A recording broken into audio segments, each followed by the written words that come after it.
Sup, Mr. Yelawolf? Yo, what's up, man? How you doing? We were What's just going on? talking about how you should have a pop figurine. Yeah, because he's got all these pop dolls down here. Oh yeah, that looks cool. Hey, those I was just telling my homie that the other day. They make these like they'll they'll three 3D cast you like shooter. We could go like you could just go stand in this box and they scan you, and then Yes, they do like a little like figurine. All your clothes, your jewelry, everything's like spot on. It's pretty crazy. dude, I did that one time, and I put on this purple suit that I had, my nudie suit with the razor blades all over it, and I had a fire axe. I had a fire axe, and I was like standing in the thing like this, and then the company went under. I did the picture, but the company went under, and I never got the doll. I was like, "Can you give Oh me the shit! data?" It was super sick. I had a fucking axe, you know. That's But an action figure you should definitely have. I'm telling you right now. yeah, But guys, yeah. welcome to Rock Titan. Thank you for joining me on this show. And everybody, this is going to be one of the best shows that I've ever had. And we've had some good ones. So make sure that you like this and share this right now. And if you haven't already subscribed to Rock Titan, make sure you do it. But I might get fired for saying this right now. So, I guess I got to be careful of my audience. But for those of you that know me, Scotty J, I've never been a real big fan of rules. I've always been a bigger fan of the exception to the rules. And that's kind of what we're going to be talking about today, because my guests, which are just some incredible musicians, Mr. Shooter Jennings and Yelawolf, they got their new album that's out right now, Sometimes Why? AEIOU. Sometimes Why? And we're going to be talking all about that and a little bit more. But guys, how are you both doing? Thank you for coming on the show. Doing Yeah, good. man, we're doing great, man. Just thanks for having us. Yeah, man. Well, I tell you what. Excited to talk about the record. Yeah. Well, Sometimes Why is doing really well. And it's funny because obviously I checked out the videos because I still cry on my pillow every single day that MTV is just not what it once was. And we all grew up with that. We're all kind of roughly like around about the same ages. We were all going back to the 70s. Well, for you guys, just barely. I was a little bit more right there in the middle of the 70s. But, MTV was awesome. I loved having music television all day long. Obviously, that's kind of a thing of the past now. But your music videos that you have out there in support of Sometimes Why right now would definitely be getting regular play on there. Yelawolf, your channel's insane, man. You have like so many millions of views on everything. It's amazing. You got to be loving that. Yeah? Yeah, man, it's exciting. Yeah, definitely. It was exciting to bring the existing fans on board to this new record, and bringing them along with me into this new chapter.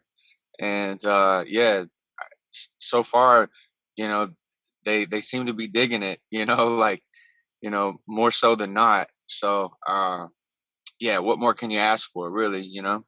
Well, you've had Shit, some man. interesting collaborations. I know you've worked with with various musicians. Shooter, of course, you have as well. Not just musically, being a musician and playing and singing and everything, but as a producer yourself.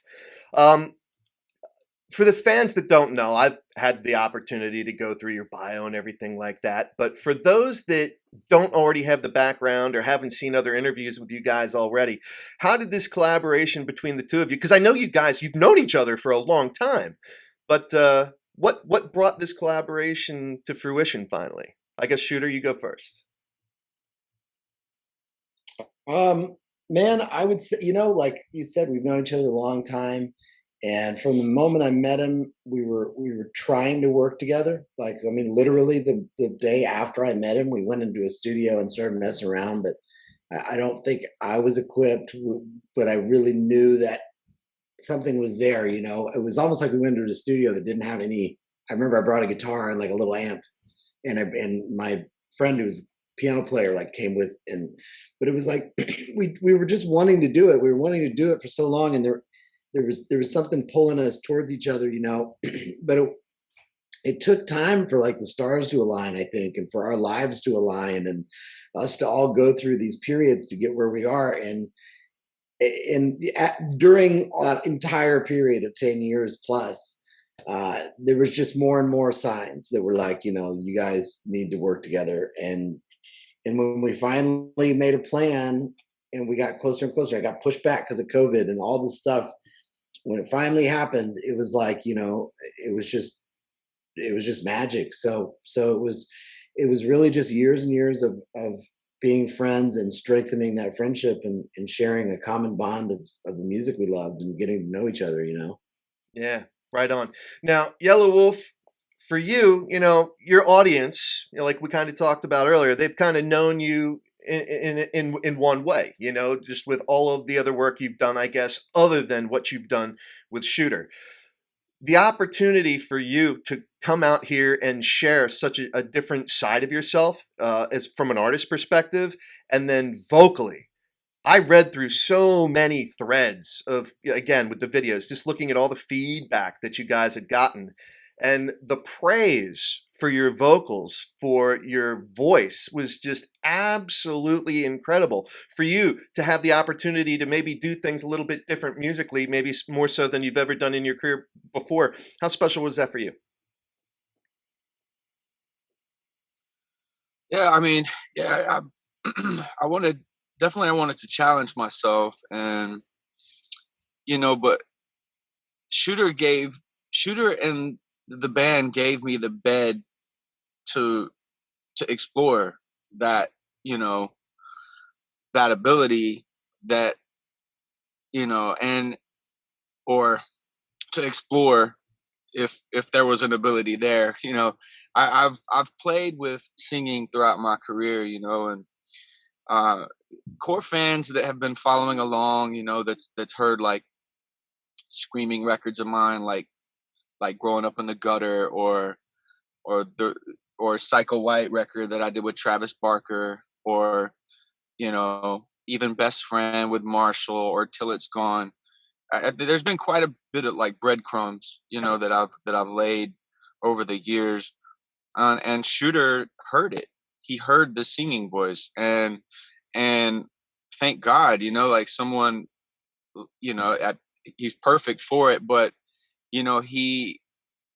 he wanted to give it an opportunity, and so I was just excited. I was excited to try things, and I just zoned out, and I brought we produced all the records in at Sunset in LA in the Purple Rain Room, which was, uh, intimidating to say the least. Led Zeppelin, Right on. Doors. It's like, Yeah. uh, you know Prince, obviously. It's just, the list just goes on and on and on. So I felt like I had to earn my spot in that studio, and I had to earn my place, in rock and roll, really. Mm. Like, if we're gonna do this, we're gonna do this all the fucking way, and um, we're not gonna hold back. And we're just such huge classic rock fans. You're right. We're '80s babies, man. Like that's that's the real. And like, so the album is just compiled pieces of music that we love and the shit that we grew up on, Right on. and different styles, and you know we just we just had so much fun, like trying to recreate our favorite songs, and not a direct like rip off of anything. It was just recreate our favorite vibes. And yeah, and that for me vocally was definitely a challenge. And I I can't believe the people are taken back, or giving me such praise about the vocal ability, because I'm not a vocalist, man. I'm not. Oh, what? No. See, now I uh love that. Dude, Humility. no, Humility, I know man. I that love it.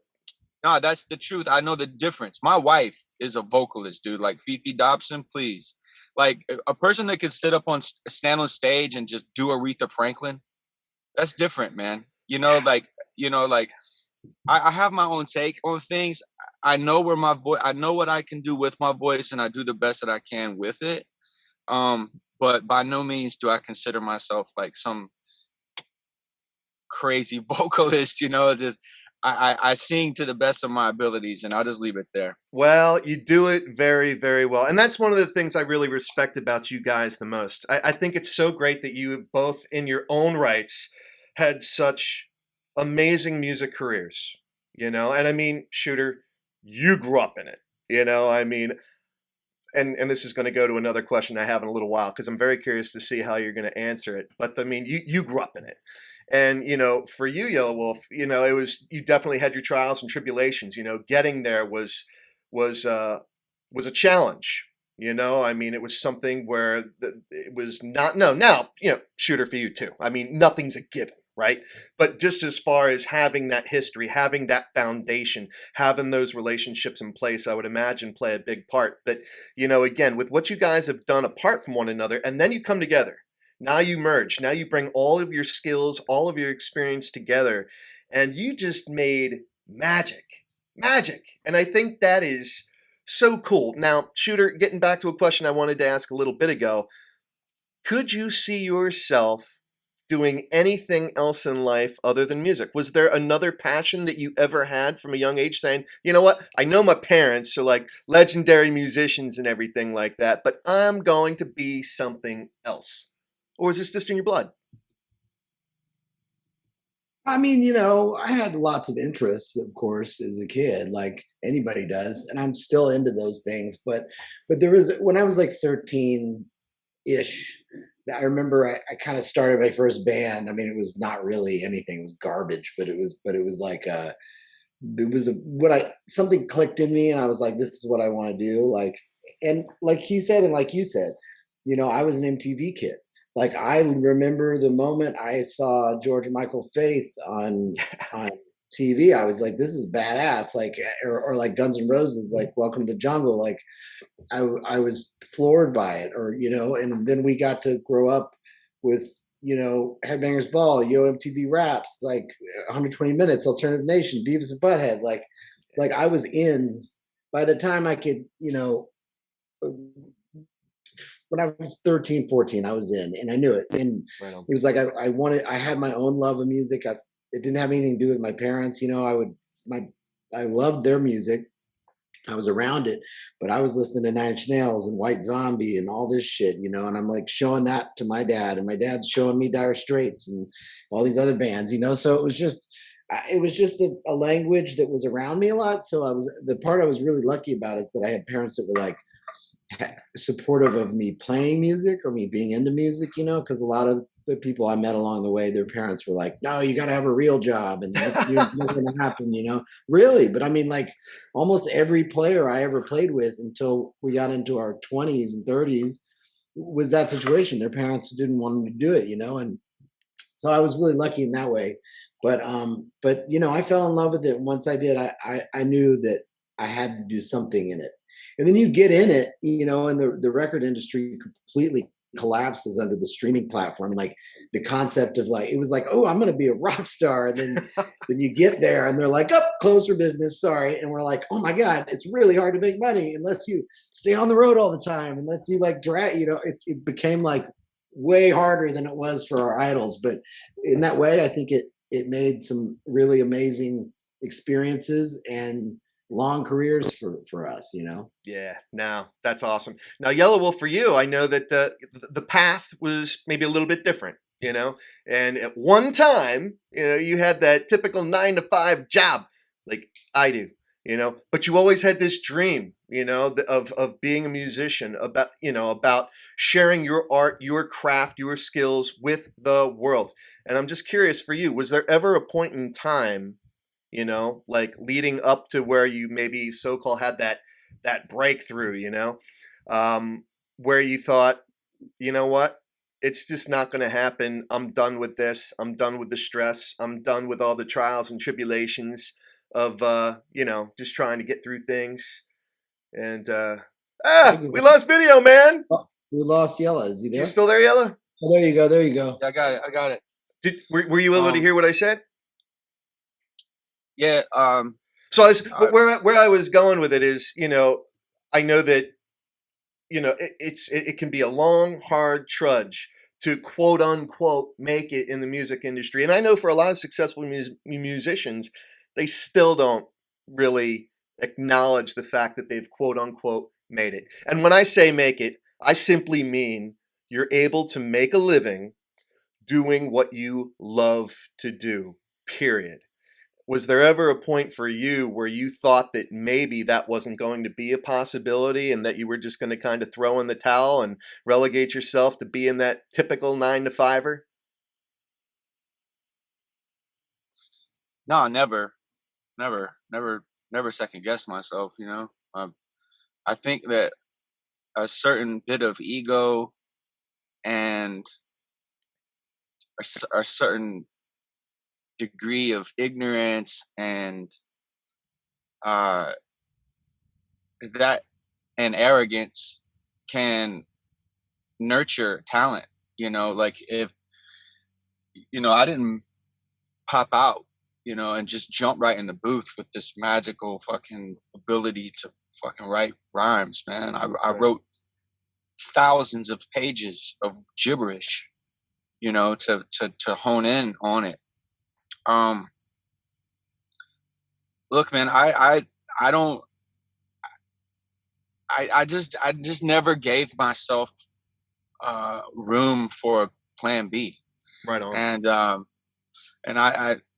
and I can't say that that's best for everybody. I think that um a certain bit of humiliation or moments of pure humiliation is really going to define whether an artist is going to become an artist or not. Right Can you survive getting booed on stage in Harlem opening up for Wu-Tang? Can you on. survive that? Did you? Can you? Did you go through that? Yeah. Oh man, dude, I've been fucking booed so many goddamn times. Like hip hop is fucking mean, bro. Yeah. And like, hell yeah, fuck yeah, it's fucking crucial. It's like you gotta imagine, dude. I'm a white rapper from Alabama with at the time had a fucking mullet. They didn't want to hear it. Like they didn't care how good I rap. They weren't trying to hear that shit. Okay. So Right. but that it builds character, it builds heart. But yeah, you work to get up to a certain level, and then the game shits on you. It's but like E40 said one time during an interview, he was like, man, it's not about success, it's about the bounce back. Right on. Like, can you bounce back?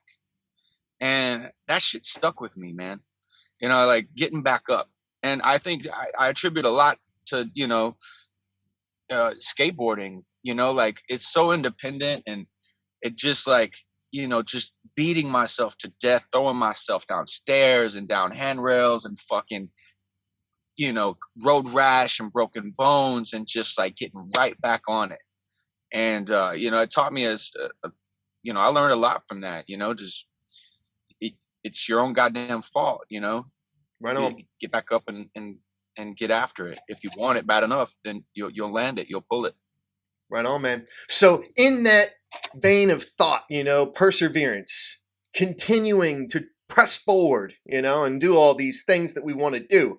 Sometimes why? Sometimes why, everybody? That's what we're talking about right now. The latest creation from Shooter Jennings and Yelawolf. It is available right now. And we're going to have the links here so you can go out and buy it if you haven't already.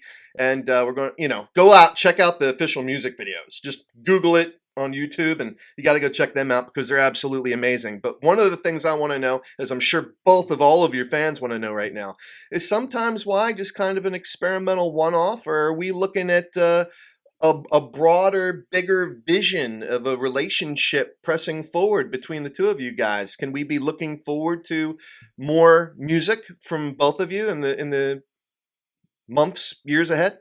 Have you even thought that far ahead, Shooter? I guess. It's not far ahead.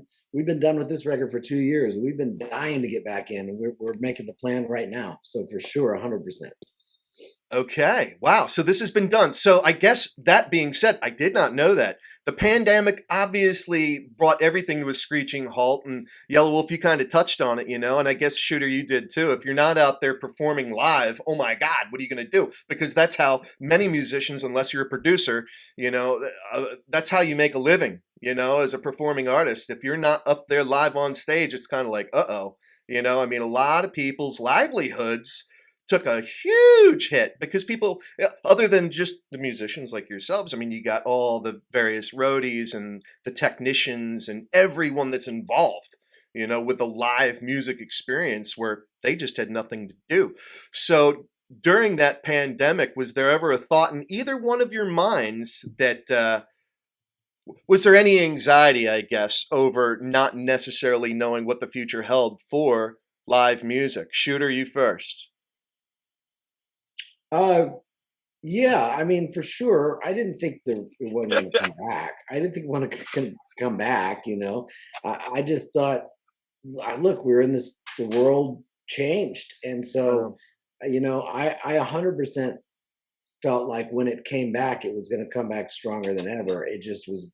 I just didn't know when, and I think we're still a lot of question marks as to how it's going to be in the future. But I think we're seeing a lot of things changing about touring, but at the same time, there's a lot of things that are going to be getting better about it. So I wasn't scared.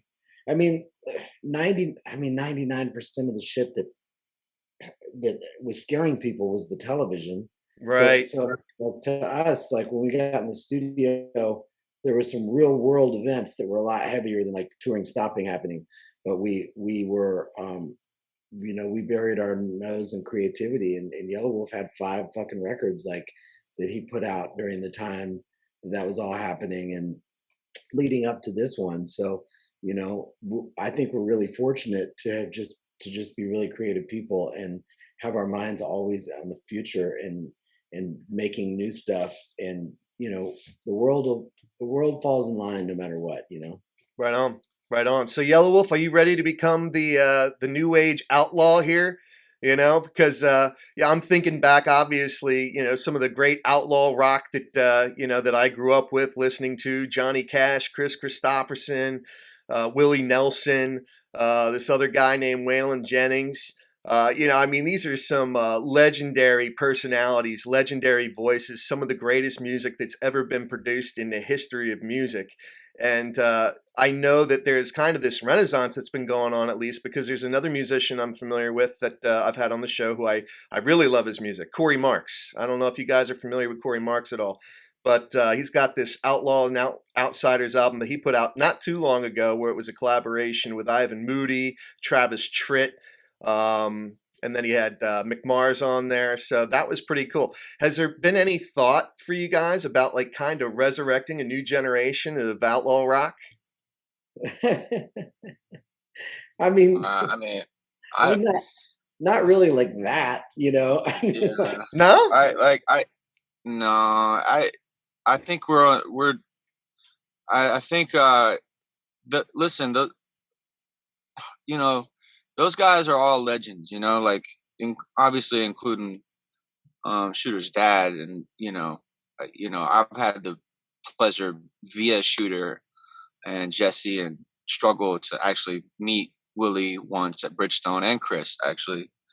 And you know we all look up to them, but I don't think any of us really look up to the outlaw.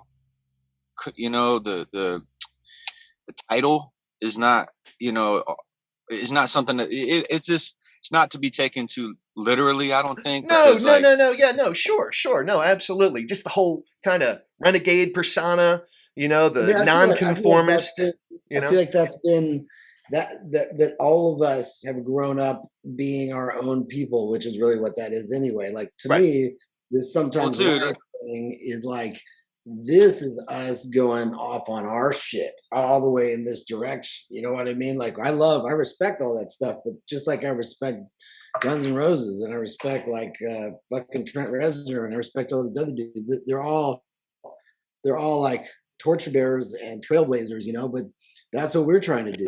right We're on. blazing something totally different. I dig it. yeah, I think we're renegades by nature, you know what I mean? Like by the nature of the music, it's automatically, it's just no one sounds like us, man, and we're proud of that, and we didn't do that on purpose. It's just a fact. We have a very unique style, a unique sound, and as far as actually being a renegade. Well, I got nothing to prove there. You know what I mean? Fuck. I mean, Yeah, you've lived it, man. No, I'm with you. I'm with you. Now, I know you guys got to get rolling, but again, everybody, we are here with Yelawolf and Shooter Jennings talking about their brand new album, Sometimes Why. And like Shooter just said a little bit ago, that's been done for a while, so we can look forward to much more music from these guys. But one thing I got to know before you guys go, your music video Radio, that awesome, awesome stretch caddy, the convertible. Do you actually own that? Is that one of your vehicles or is it gone? nah, man. A friend of ours out in Vegas hooked us up with that car, and just let us whip it. We thought it was fitting, I want it. so I want yeah, it. I do too, man. That's an awesome I ride, wanted. man. I didn't want to, I didn't want to park it, man. I I was feel ready you. to keep rolling down that strip. Police escort for 3 hours up and down the Las Vegas Strip. You kidding me? Well, Let's go. better an escort than them chasing you for some other reason. It's kind of like, what was that movie with Johnny Depp back in the day? Fear and Loathing in Las Vegas. Drive faster. They will follow. But, but we don't want any of that. So it looked like you guys were having a lot of blast, though, doing all those music videos. Is there by any chance, are you doing more in support of Sometimes Why, or is that all done? I don't know. That's not off the table, but I mean, we've got a lot of other things we're doing at the moment, so it's up to you to answer that though a little bit. All right. Yeah. Now, is there anything big we can promote for you guys? We're heading into the spring here. The summer concert season is going to be here before we know it. You guys going to be performing live? Any chance you guys will be out there supporting, the music from Sometimes Why live? We're waiting on the right opportunity, man. And when it comes around, you'll know it. We'll be there, man. We'll let everybody know through, all our social media outlets where we're going to be and when we're going to be there. And until then, you never know where you're going to see us. Right on. Well, Yelawolf, Shooter, thank you so much again for joining me on Rock Titan. And everybody, I hope you enjoyed this podcast as much as I did. I don't know how you couldn't. If you do, you got issues. But you will not have issues if you go and check out Sometimes Why. It is awesome. Both these guys are on their A game, and I think you're really going to love it. And I'm Scotty J. You're watching Rock Titan. We're out. Thanks, man.